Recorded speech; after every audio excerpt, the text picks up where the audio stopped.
नमस्कार, बहुत स्वागत है आप सभी का। आपके साथ मैं हूं ममता तिवारी। शुरुआत करते हैं स्पेशल रिपोर्ट की। ईरान और इजराइल के बीच तनाव बढ़ता जा रहा है और इजराइल ने ईरान के भीतर हमला करने के लिए फैसला ले लिया है और इस बार दुनिया भर के मुल्कों को समर्थन हासिल करने के लिए इजराइल के प्रधानमंत्री नेतन्याहू लगातार बात कर रहे हैं। तो वहीं इजराइल में एयर डिफेंस सिस्टम को और ज्यादा काबिल बनाने की कोशिश पर काम हो रहा है। दूसरी तरफ ईरान के राष्ट्रपति ने एक बार फिर धमकी दी है कि जरा सी हरकत पर उनका मुल्क इजराइल पर कहर बरपा देगा।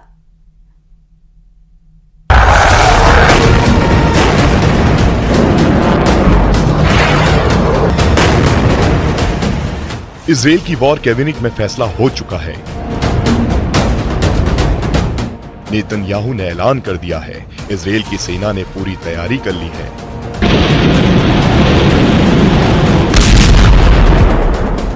ईरान के हमले का जवाब देने के लिए इजराइल ने टारगेट भी तय कर लिए हैं और ये टारगेट ईरान के भीतर है। लेकिन अभी नेतन्याहू ने रेड बटन नहीं दबाया है और इसकी सिर्फ एक वजह है। वॉर कैबिनेट में इजराइल की सेना ने तय किया था कि ईरान पर हमला होगा, लेकिन अमेरिका को अपने साथ करने के बाद।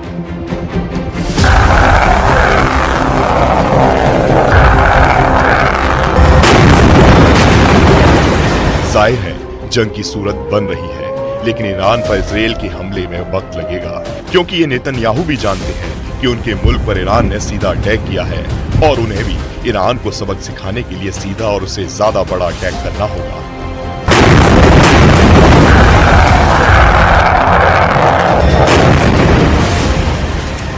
लेकिन इससे दोनों मुल्कों में जंग के हालात बन जाएंगे और ऐसे मौके पर इजराइल को दुनिया भर से समर्थन की जरूरत पड़ेगी। नेतन्याहू इसी को पक्का कर लेना चाहते हैं।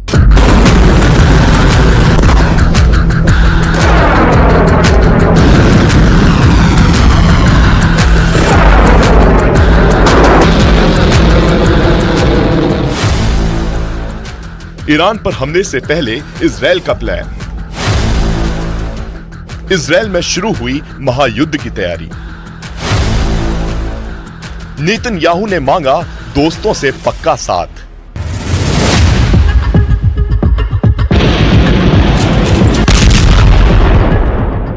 जिस तरह के हालात हैं और जिस तरह की तैयारी है, वो इशारा कर रहे हैं कि पश्चिम एशिया में आग लगने वाली है, खाड़ी में खलबली मचने वाली है, महायुद्ध का आगाज होने वाला है। यही वजह है कि नेतन्याहू दुनिया भर के नेताओं से बात कर रहे हैं और उन्हें अपने साथ लाने की कोशिश में जुटे हैं। אני בא עכשיו מפגישות עם שרי החוץ של בריטניה וגרמניה. אמש שוחחתי עם ראש ממשלת בריטניה רישי סונאק. בקרוב אני גם משוחח עם מנהיגים נוספים. אני מודה לידידינו על תמיכתם בהגנת ישראל, ואני אומר את זה גם תמיכה במילים וגם תמיכה במעשים. अगर इजराइल ने ईरान पर हमले का फैसला लिया है तो ईरान भी महायुद्ध की तैयारी में जुटा है।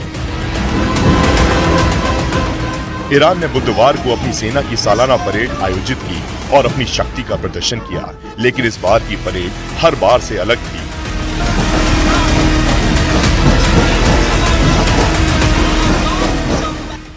हर बार ये परेड तेहरान के एक हाईवे पर निकलती थी, लेकिन इस बार जगह बदल दी गई और तेहरान के उत्तर में एक बैरक में परेड आयोजित की गई। खास बात ये कि इस बारे में कोई सफाई नहीं दी गई और ना ही परेड का सीधा प्रसारण सरकारी मीडिया पर किया गया, जैसा कि हर साल किया जाता था। ऐसे में आशंका जताई जा रही है कि ईरान को इजराइल से हमले का डर था। ईरान को डर था कि परेड पर हमला हो सकता है। ईरान को डर था कि रईसी पर हमला हो सकता है। सालाना परेड की जगह इसलिए बदली गई। हर बार की तरह परेड का सीधा प्रसारण नहीं हुआ। हालांकि इस परेड को संबोधित करते हुए ईरान के राष्ट्रपति इब्राहिम रईसी ने इजराइल को एक बार फिर वही धमकी दी जो उनके जनरल से लेकर उनके मुल्क के सुप्रीम लीडर तक पहले ही दे चुके हैं। लेकिन इस बार उन्होंने ये जरूर जोड़ दिया कि जरा सी हरकत का बहुत बड़ा खामियाजा भुगतना होगा।